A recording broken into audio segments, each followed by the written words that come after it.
வணங்கும் பெண்மணி நான் உன்னை போட்டி வணங்குகிறேன் நாரத முனியே. உலகம் போட்டு முத்தவரே நாரத முனியே. வருக வருக எல்லா வேதங்களும் போற்றும் இசை மேதையை வருக, இருடைய வருக, கலைவாணி தவ புதல்வரை வருக, ஞானத்தின் திருவுருவை வருக, நான்மறையின் தனித்துவமை வருக வருக என்று என் சார்பாக, என் அருமை நாட்டு மக்களின் சார்பாக வணங்குகிறேன், வரவேற்கிறேன். வாருங்கள். தாங்களுடைய வருகையினாலே அடியேன் பெரிது மனமகிழ்ந்தேன்.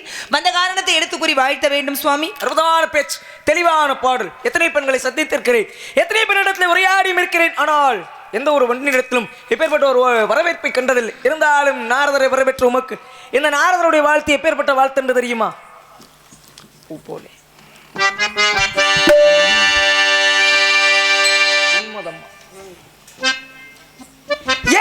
எத்தனை யோசித்தனுங்க கத்தியாச்சு கத்தி கத்தி தொண்டத்தில் நீ எல்லாம் பத்தி போச்சு. சுத்தமாக சொன்னதெல்லாம் போரலையா, சுத்தமாக காதுலலாம் ஏறலையா. தன்னன தன்னன தன தன்னன தன்னன தன தன்னன தன்னன தன்னனா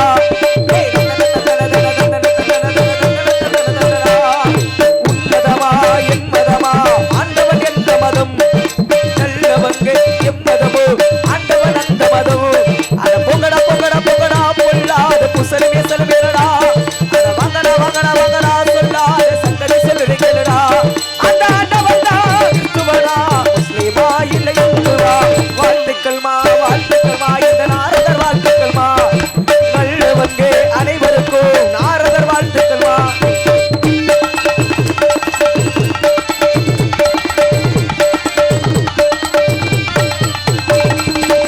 மனசுக்குள்ள நாய்களும் நரிகளும் நால்வகை பேய்களும் நாட்டியமாடுதடா.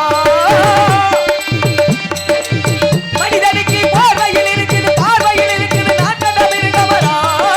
அடையாறு திருந்தலையே அதற்காக வருந்தலையே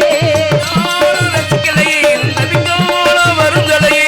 அடியே ஞானத்தக்கோ பெரியார் ஒரு ஞான சிங்கோ. பொய்யையும் ரத்தை விரும்பி பூமியை புதுசா செய்து சும சொன்னதை சொல்லவா சொல்லாமை எவ்வளி செல்லவா. அட உன்னத நம்பரை நல்லவா உன்னாலே மாறுதல் வந்திருமல்லவா. வாழ்த்துக்கம்மா நாரதர் வாழ்த்துக்கம்மா. உலகில் உள்ள அனைவருக்கும் நாரதர் வாழ்த்துக்கள்மா. காணிலே காணும்பாடி காண்பவர்களாம் இயக்கமடி ஆளோடும் சோ என்று ஆயுளொட்டி கொண்டிருக்கக்கூடிய குறிஞ்சி கொட்டவனின் குலமகளே வாழ்கனே. உண்மை பற்றி அனைத்து விவரம் எனக்கு தெரிந்திருந்தால் உன்னை பற்றி உன்னிடத்திலே ஒரு சில விவரங்களை இன்று நான் கேட்க வேண்டும். அதற்கு தகுந்த பதிலை தாங்கள் எடுத்துரைக்க வேண்டும் என்பது என்னுடைய விருப்பம். என்ன சொல்றீங்க? நல்ல வாழ்த்து சுவாமி. நாரதர் வாழ்த்து அப்படிங்கிறது நல்லவர்களுக்கு மட்டுமல்ல.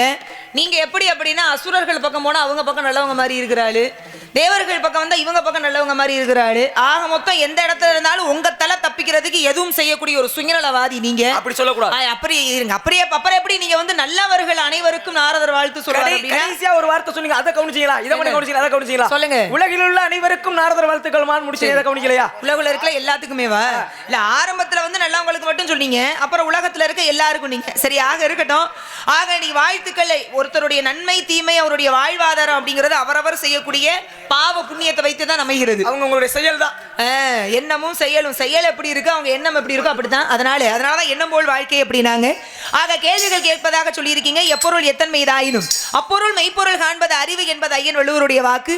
யாரை எது சொல்லி யார் எதை சொல்லி கேட்டாலும் சரி அதில் இருக்கக்கூடிய மெய்ப்பொருள் என்ன என்பதை ஆராய்ச்சி செய்வதற்காக தான் கடவுள் பகுத்தறிவு அப்படின்ற ஒன்றை கொடுத்திருக்கிறார். கேளுங்க, என்ன விவரம் கேட்கிறீங்களோ அதற்கு தகுந்தாற் போல் என்னுடைய பதில் இருக்கும். குழல் இனிது யாழ் இனிது என்பத மக்கள் மழலை சொல் கேளாதோர் அப்படின்னா ஒரு நாரதர் வள்ளிக்கிட்ட ஒரு கேள்விங்கிற இடத்துக்கு போறாரே அப்படின்னு நீங்க நினைக்கலாம். சரி, ஆனா என்ன காரணம்? உன்னை பற்றி அதுவும் என்ன கேட்டு பார்த்தீங்களா? உண்மை பற்றிய விவரம் மட்டுமே அப்படின்னு. ஏன்னா குழல் இனிது யாழ் இனிது ரெண்டு தான் பெரிய இசை. எப்படிமாங்க யார் சொல்லுவாங்க? ரெண்டையும் இனிமைன்னு யார் சொல்லுவானா? மழலையினுடைய மொழி கேட்காதவங்க. இந்த இடத்துல உங்களை நான் மழலையா நினைச்சுதான் உங்களோட விவரம். மழலைன்னு சொல்லக்கூடாது. நீங்க என்ன சொன்னீங்கன்னா அப்படி தவறு. ஏன் தெரியுமா? மழலையினுடைய மொழி வந்து அதிகமா இலக்கண பிழையோடு இருக்கும். என் பேச்சு இப்ப என்ன இலக்கண பிழையோடு இருக்கு? ஒரு மொழியை பிழையின்றி பேசவும் எழுதவும் துணை செய்யக்கூடிய கருவிதான் இலக்கணம். எழுதுறோம் பேசுறோம் அப்படின்னா தமிழை இலக்கண பிழை இல்லாம பேசணும். குழந்தைகளுக்கு என்ன தெரியும் இலக்கண பிழையோடு பேசணும் பேசக்கூடாதுன்னு? நம்ம ஒரு உருவகம் எதுக்காவது ஒரு உருவகத்தை சொல்றோம்னு வச்சுக்கலேன். சரி, இப்ப இதுக்கு இது ஒரு சான்று அப்படிங்கிறமே. சான்றுங்கிறது தவறா? சரி, இல்ல சான்றுங்கிறது எதை சொல்றோம் இருக்குல்ல. யார ஒரு நாம பேச போறது தர்க்க சபை தர்க்க மேடை. பேச போகக்கூடிய தமிழ் அப்படிங்கிறது எந்த வகையிலையும் எந்த வகையிலையும் சொல்லு அப்படிங்கிறது சரியான முறையில பொருள் தரக்கூடிய பேசக்கூடியதாக இப்பதானே உங்களை இருக்கணும். நீங்க சந்திச்சிருக்கேன். மழலையினுடைய மொழி அப்படின்னா அப்ப நான் என்ன குழந்தை மாதிரி இலக்கண பிள்ளையோட பேசக்கூடியவள? இப்பதானே சந்திச்சிருக்கேன். சரி. உங்களுடைய பேச்சு எப்படி இருக்கணும் அதுக்கப்புறம் தான் தெரியும். இல்ல எப்படி இருக்குன்றத அப்ப நீங்க முன்னாடியே தீர்மானிக்க கூடாதுல. எப்படி இருக்குன்னு தெரியலைன்னா பிரச்சனை இல்ல. ஒரு விஷயத்துல என்னன்னா சொல்லுங்க. நான் உங்களை குழந்தையா தான் பாவிச்சிருக்கேன்.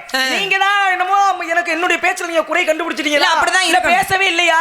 நான் பேசவே ஆரம்பிக்கல. எப்படி என்னோட இல்ல நீங்க குறை கண்டுபிடிச்சிருக்கீங்கன்ற இடத்துக்கே நான் வரல. மழலையினுடைய சொல்லு இலக்கண பிழையா இருக்குமே, அப்படித்தான் என் பேச்சு இருக்கான்னு கேக்குறேன். இல்லங்க. சரி, உங்கள பேச்சுக்காக நான் சொல்ல உங்க இனிமைக்காக சொல்றீங்க. உங்களுடைய குரல்ங்கற இனிமைக்காக. அப்படி வாங்க, அந்த இடத்துக்கு நீங்க வருவீங்கன்றதுக்காக அந்த வார்த்தையை விட்டேன். பேரு விவரத்தை கேளுங்க. உங்க பேரு விவரத்தை கேளுங்க. பண்டு விழி கற்கண்டு மலிமாதே பண்டு விழி கற்கண்டு மலிமாதே வந்திருக்கும் நாடு அது சொல் ஞான நிலை தானுடைந்த சுவாமி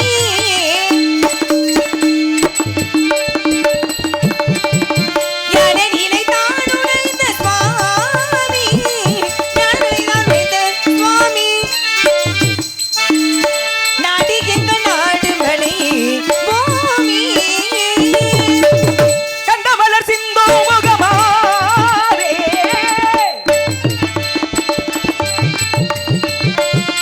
கண்டவளர் சிந்தோ முகமாதே உள் தந்தை தாய் பெயர் என்ன சொல் கோதே நந்தி பெயர் நம்பிகள் பால் சுவாமி தாய் நங்கை மோகினி என்பாள் சுவாமி. பேரு வள்ளி, அப்பா பேரு நம்பி, அம்மா பேரு நங்கை மோகினி, செய்யும் தொழில் காவல், என்ன காவல் திணைக்காவல், என்ன திணை? செந்தனை கருந்தனை. யாருக்காக? முருகப்பெருமானுக்காக படைகள் செய்து நாங்கள் உண்பதற்காக. ஏன் முருகனுக்கு படையல் பண்ணி நீங்க சாப்பிடறதுக்கு நேரடியா நீங்களே சாப்பிடலாமே? அப்படி இல்ல, நாங்களா சாப்பிட்டா அது வெறும் திணை இல்ல. சுவாமிக்கு படைச்சு சாப்பிட்டோம்னா அது பிரசாதமாக வரக்கூடிய திணை இல்ல. இறைவனுக்கு ஏன் நீங்க படைக்கணும்னு கேட்டேன். இறைவனுக்கு படைக்கின்றதுக்கு தானே நீங்க வந்தது. என்ன காரணம்? வேண்டுதல். யார் வேண்டுதல்? எங்க அப்பா. வேண்டுதல் வச்சா உங்க அப்பா இல்ல வரணும். எங்க அப்பா வச்சது நான் வரணும் தானே. எப்படி? அப்படிதான். பழனிமலைக்கு போறோம், முருகனை நேர்ந்துக்கிட்டு போறோம். முருகா எனக்கு ஒரு விஷயம் நடந்துச்சுனா சரி, நானே நடந்து வர்றேன்பா அப்படிங்கணும். அதுதான் வேண்டுதல். முதல்ல என்ன தெரியுமா? எனக்கு ஒரு விஷயம் நடந்துச்சுனா நான் இன்னொருத்தர் அனுப்பி விடுமாங்கிறது வேண்டுதல். இன்னொருத்தர் இல்ல, எதுக்காக வேண்டறோம் இருக்குல. பரவாயில்ல, ரொம்ப புத்திசாலித்தனமா பேசுறோம்ன்ற எண்ணத்துல பேசுறீங்க. நீங்க சொல்லுங்க. ஒண்ணு வேண்டது அப்படினா ஒண்ணுமில்ல, திருமணம் தடையாவே இருக்கிறவங்க என்ன தெரியுமா வேண்டுவாங்க? திருமணம் ஆயிடுச்சு அப்படினா என் மாங்கல்யத்தையே கொண்டு வந்து கோயில் உண்டியல போட்டுறேன்னு வேண்டுவாங்க. அதுக்காக அவங்களுக்காக வேண்டிக்கல. அவங்க மாங்கல்யம் பெருசு. திருமாங்கல்யம் என்பது ஒரு பெண்களுக்கு மிகப்பெரிய உயர்ந்த ஒன்று இல்லையா? ஒரு மங்களகரமான ஒன்று. அது இல்லாம ஒரு பெண் இருக்கவே மாட்டா. ஆனா அந்த திருமாங்கல்யத்தையே கொண்டு வந்து போடுறேன் அப்படின்ற அளவுக்கு வேண்டுதலையே. எது கிடைக்கலையோ அது கிடைச்சிருச்சு அப்படின்னா அதையே கொண்டு வந்து உனக்கு அர்ப்பணிக்கிறேன் அப்படிங்கிறது இயற்கையா வேண்டிக்கிறது. அதுபோல பெண் குழந்தை எங்க அப்பாவுக்கு இல்ல. பெண் குழந்தை முருகன் அருளால் கிடைத்ததால் பருவமடையும் தருவாயில் காவலுக்கு அனுப்புறேன்றது எங்க அப்பாவோட வேண்டுதல். இப்ப இதுலயே நீங்க போறது எனக்கு ஒரு சந்தேகம் மறுபடியும். என்ன? நீங்க என்ன சொல்றீங்க? திருமண தடை வருது. அந்த தடையை நீக்கணும்னா எனக்கு திருமணம் ஆகிறதுக்கு நேரம் ஆகுது. அப்ப அந்த ஒரு தடையை போக்கணும்னா மாங்கல்யத்தை போறேன்னு ஒரு பெண்மகள் வேண்டிக்கிறாங்க. அவளுக்காக தானே அவ வேண்டிக்கிறா. ஆமா. அப்ப உங்க அப்பாவுக்கு தானே பிள்ளை வேண்டிக்கிட்டாரு. அவளுக்கான என்ன வேண்டுனா அவ போய் அவளவே பரிகாரமா கொடுக்கல. அவளுக்கு தேவையே திருமாங்கல்யம். திருமணத்தினுடைய அடையாளமே திருமாங்கல்யம் தான். அவளோட தானே போடுறோம்னா சரி. எதுக்காக வேண்டாரு? அவருக்கு உடம்பு சரியில்லைன்னு வேண்டல. அவருடைய தேவைக்கு அவருக்கு ஒரு பெண் குழந்தை வேணும்னு வேண்டினார். அவரோட தேவை எப்பயுமே பெரிய வேண்டுதல் என்பது என்ன தெரியுமா? நம்ம எதை வேண்டி தவமாக தவம் இருந்து பெறுறோமோ அதையே இறைவனுக்கு கொண்டு போய் ஏதாவது ஒரு வகையில செலுத்துவது அப்படிங்கறத மிகப்பெரிய வேண்டுதல். அதுபோல எங்க அப்பாக்கு நான் தவமா தவம் இருந்து கிடைச்ச பிள்ளை, பருவமடைந்த பிள்ளையை வீட்டுல வச்சு தான் பாதுகாக்கணும். ஆனா எங்க அப்பா திணை விதைச்சு அங்க காட்டுக்கு அனுப்புறேன்ற மாதிரி வேண்டிக்கிட்டாரு. பாருங்க, ஒரு குழந்தைக்கு முடியலன்னு வச்சுங்க. சரி, குழந்தைக்கு முடியல. அப்ப என்ன நினைக்கிறா? அம்மா ஏதோ ஒரு விஷயங்கள் நடந்து தட்டி போயிட்டே இருக்கும்போது தாய் தகப்ப என்ன வைக்கிறாங்க? தாயே, இந்த வருஷம் இந்த குழந்தைக்கு இப்படி நடந்துட்டே இருக்கு, இது சரியாயிருச்சுன்னா அடுத்த வருஷம் என் குழந்தைக்கு நான் பால் கூட உனக்காக எடுக்க வைக்கிறேன். யாரு குழந்தைக்கு தான் நேர்த்திக்கடை வைக்கிறோம், குழந்தையத்தான் எடுக்க வைக்கிறாங்க. சரி, அப்ப அந்த பெண்ணுக்கு நேர்த்திக்கடை, குழந்தைக்கு உடம்பு சரியில்லைன்னு எடுக்க வைக்கிறதுக்கும் குழந்தையே இல்ல அந்த குழந்தை பிறந்துருச்சு அப்படின்னப்ப முருகன் அருளால குழந்தை பிறக்குதுன்னு வைங்க, முருகன் பேரே வைப்பாங்க. அதுக்கு அவங்களே முருகன் பேர் அவங்களுக்கு வச்சுக்கிற மாட்டாங்க, குழந்தைக்கு தான் வைப்பாங்க. எப்பயுமே ஒண்ணு புரிஞ்சுக்கணும், இதுதான் பண்ணுவாங்கன்னு இல்ல. நம்ம எதை வேண்டி எதுக்காக இவ்வளவு தூரம் கஷ்டப்பட்டது அதுக்காக தான். அதையே கொண்டு வந்து இறைவனுக்கு அர்ப்பணிக்கிறத விட வேண்டுதல் வேற என்ன இருக்க போகுது? பாருங்களேன், ஒரு விஷயத்தை நம்ம இறைவன் கேட்ட அந்த பொருள் கிடைச்ச உடனே அந்த பொருளையே திரும்ப இறைவனுக்காக கொடுக்குறோம். பொருளே இப்ப என்னையவே கொண்டு போய் எங்க அப்பா நான் கோயில வந்து கொடுத்துக்கட்டும், துறவியா போகட்டும், இல்ல பெண் துறவியாக இருக்கட்டும் எடுத்துட்டு வந்தாரு. நீங்க சொல்ற மாதிரி இருந்துச்சு. இல்ல அப்படி இல்ல, வேண்டுதல் பருவம் அடைகிற பெண்ணை வீட்டுல வச்சு பாதுகாக்கணும். சரி, என்ன காட்டுக்கே அனுப்புறேன்னு வேண்டிக்கிட்டாரு. என்ன விரட்டுறீங்க? திணைக்காவலுக்கு வந்தேன், பறவைகளை விரட்டுறேன். பறவைகளை விரட்ட காரணம்? பறவைகள் தான் சொன்னானே, திணை எல்லாம் கொய்து சேதாரம் செய்கிறது. இறைவனுக்காக படைக்கப்பட்டதானே. ஆமா, பறவை நான்கறிவு படைத்தது, இறைவனுக்கு படைக்கப்பட்டதாச்சே. பறவைகள் வந்து எச்சல் படுத்தும், எச்சில் படுத்தும், எந்த வகையிலையும் முருகனுக்காக கொண்டு போய் சேர்க்கக்கூடியது பரிசுத்தமா சேரணும்ன்றதான எங்களுடைய எண்ணம். இறைவனுக்கு படைக்கப்பட்டது நான்கறிவு படைத்த ஜீவன் எச்சில்ல இறைவன் ஏத்துக்க மாட்டாரா? இல்ல, இறைவனால் படைக்கப்பட்ட இயற்கை எல்லாமே எல்லா ஜீவராசிகளுக்கு தான், அது பொதுவான விதி. ஆனா இங்க அப்படி இல்ல. அப்புறம் நான் திணைக்காவலுக்கு வந்து எல்லாத்தையும் பறவையே சாப்பிடட்டுன்னு உட்கார்ந்து இருக்க முடியுமா? உங்களுடைய எண்ணம் ஏன் வேண்டுதலே அதுதானே, திணையில பறவை விரட்டுறதானே. என்னதே இருந்தாலும் காப்பான் பெரியவனா கல்வன் பெரியவனா? கல்வன் பெரியவன் சொல்லுவாங்க. திருடுறதெல்லாம் திறமையாயிருச்சு, என்ன செய்ய சொல்றீங்க?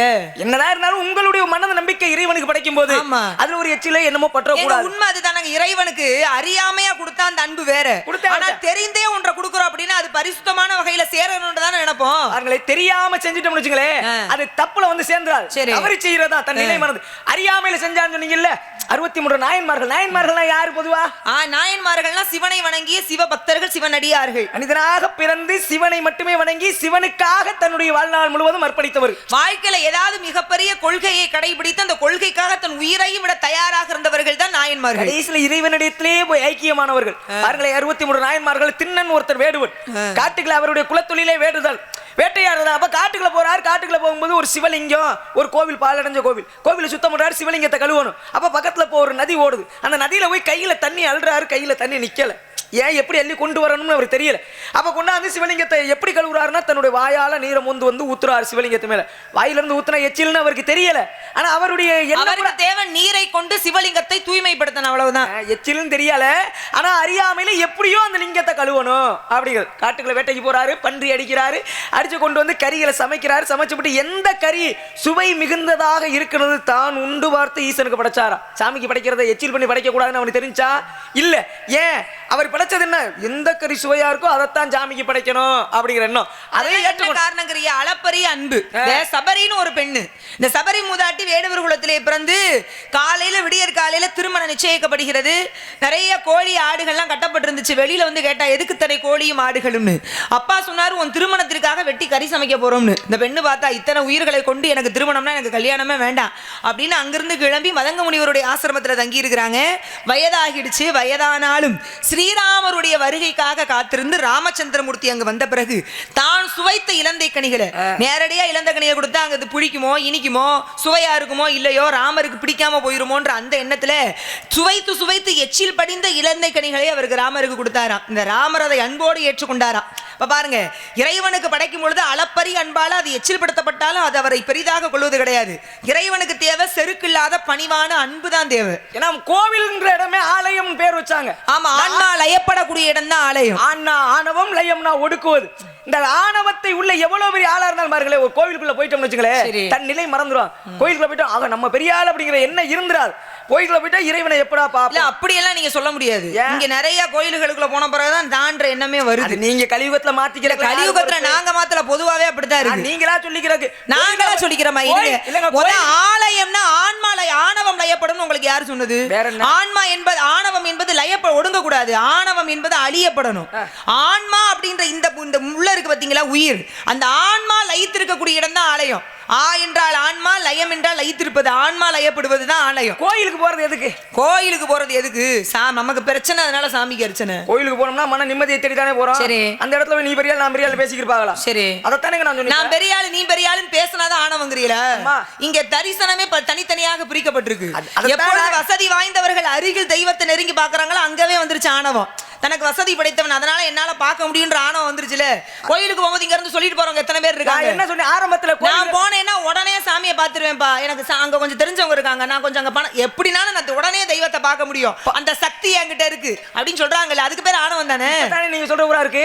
அந்த காலத்துல கோவில் ஒண்ணு இருந்து முதல்ல இங்க என்ன இப்ப என்ன நடக்குதோ அங்க வாங்க. இல்லங்க கோவில் ஒண்ணு இருந்துச்சு, அந்த கோயில் எப்பவுமே திறந்தா இருக்கும். யார் வேணாலும் போய் சாமி கும்பிடலாம், யார் வேணாலும் போய் அர்ச்சனை பண்ணலாம், யார் வேணாலும் போய் அபிஷேகம் செய்யலாம். அப்ப இருந்த காலகட்டத்தை இப்ப நம்ம பேச முடியாது. ஏன்னா இப்ப மக்களுக்கு என்ன தேவை அப்படின்ற விழிப்புணர்வு தான் ரொம்ப முக்கியம். நான் சொன்னதுக்கு நீங்க சொன்னீங்கல, நீங்க மாத்திட்டீங்கன்னு சொன்னதுக்கு சொன்னீங்களே, இல்ல மாத்துனீங்க இல்ல. ஆணவம்ன்றது மகாவிஷ்ணுடைய அவதாரங்கள் மொத்தம் 10 அவதாரங்கள், குறிப்பா அந்த ராம அவதாரம் தான் பெரிய புனிதமான அவதாரம் என்பார். சரி, எதுக்கு என்னன்னா, மனிதனாக பிறந்து மனிதனாகவே வாழ்ந்து உலகத்திற்கு இதுதான் அப்படின்னு எடுத்துக்காம கடவுளாக இருந்தாலும் மனுஷனா பிறந்துட்டா கஷ்டப்பட்டுதான் ஆகணும் அப்படின்னு எடுத்துக்காட்டியதுதான் சரி. இந்த ராமாயணம். மனிதர்கள் எல்லாருமே கஷ்டப்பட்டு தான் ஆகணும் இல்ல, மனிதர்கள் மட்டுமில்ல பிறவி எடுத்தாலே சிரமம் தான். நீங்க மனிதர்கள் மட்டும் கஷ்டப்படுறாதீங்க, அதுக்கு கீழே இருக்கிற ஜீவராசிகள கஷ்டம் இல்லையா? நாய் கஷ்டப்படலையா? நரி கஷ்டப்படலையா? நான் என்ன சொல்லி மகாவிஷ்ணு எடுத்த அவதாரத்துல மனித அவதாரம் எடுத்தா மனிதனாக கடவுளும் என்ன மனிதனாக பிறந்தா கடவுளும் கஷ்டப்படணும். நீங்க பொதுவாவே பிறவின்னு எடுத்தா யாரா இருந்தாலும் கஷ்டப்படணும். சரி, அங்க என்ன நடக்குது? அப்ப மகாவிஷ்ணு ராமனா பிறந்தார், ராமனாக பிறந்தாலும் கடைசியில் என்ன ராமாயணம் என்ன? ராமாயணம்னா என்ன? ராமகாவியம். ராமருடைய பிறப்பையும் ராமருடைய ஒழுக்கத்தையும் ராமர் அங்கங்கு காட்டிய அன்பையும் ராவணனை அழிக்க வேண்டும் என்ற எண்ணத்தையும் நடுநிறுத்தியதான் ராமாயணம். குறிப்பா அந்த ராமாயணம் உலகத்திற்கு எதை எடுத்து சொல்ல விரும்புச்சு? ராமாயணம் அன்பு நூல். அன்பு நூல். மகாபாரதம் அன்புதான். மகாபாரதம் அறநூல். இதுக்கு என்ன வித்தியாசம்? இதுக்கு என்ன வித்தியாசம் அப்படின்னா பல வித்தியாசப்படுத்தலாம். ஒன்று சொல்லணும் அப்படின்னா ஒரு அண்ணன் தம்பி இப்படித்தான் வாழணும் அப்படின்றதற்கு எடுத்துக்காட்டாகும், இப்படி வாழக்கூடாது அப்படின்றதற்கு எடுத்துக்காட்டாகும் அமைந்தது ராமாயணமும். ராமாயணம்னா அண்ணன் தம்பி இப்படித்தான் இருக்கணும். ஆமா. என்ன காரணம்? ஒற்றுமையாக இருந்தாங்க. ராமர் என்ன சொன்னாலும் சிறை மேற்கொண்டு துன்பத்திலும் ஒற்றுமை தேவையில்லையா? பரதன் ஒரு விஷயம் சொன்னார்னா ராமரு அன்னை எது செஞ்சா சொன்னாலும் சரியாத்தான் இருக்கும். அதனாலதான் செஞ்சுடரின் மைந்தனையும் தென்னிலங்கை வேந்தனையும் பஞ்சவரில் பார்த்தனையும் பாராதே விஞ்சி விரதமே பூண்டு மேதினியை ஆண்ட பரதனையும் ராமனையும் பாடுறானாங்க. பாருங்களே, சகோதரத்துவ பாசத்துல நீ பூமியில ரெட்டப்பல பிறந்தா என்ன பேர் வைக்கிறோம்? ராமர் லட்சுமணன். ஆனா சகோதரத்துவ பாசத்துல யார் மிஞ்சினான்னு சொல்லியிருக்காங்க? ராமன் பரதனுமா? பரதன் ராமன். நாங்க ராமன் பரதன் சொல்லல. சரி, பரதனை சொன்னாங்க. என்ன காரணம்? லட்சுமணன் இடத்துல ராமர் ஒரு நாவ சொன்னார், இந்த விஷயத்தை செய்யறான்னா லட்சுமணன் ஆராய்வானோ. அண்ணா இதை ஏன் செய்ய சொல்றீங்க? எதுக்கு சொல்றீங்க? ஏன்? சரி, நல்ல காரணம் தான். ஆராய்ச்சி என்பது சொல்லுங்க. ஏன் எதற்கென்ற ஒரு வினா லட்சுமணன் இருந்து வருமா? ஆனா பரதன் அப்படி இல்லை. அண்ணன் ஒரு விஷயம் சொல்றாருன்னா அதை அவர் 1000 தடவை ஆராய்ச்சி பண்ணித்தான் சொல்லியிருப்பார். அப்ப அண்ணன் சொல்றதுல தவறு இருக்காது, சொன்னதை சிறை மேற்கொண்டு செய்வானாம். அதனாலதான் பரதனை ராமனை மிஞ்சியவன் சகோதரத்துவ பாசத்துல பரதன்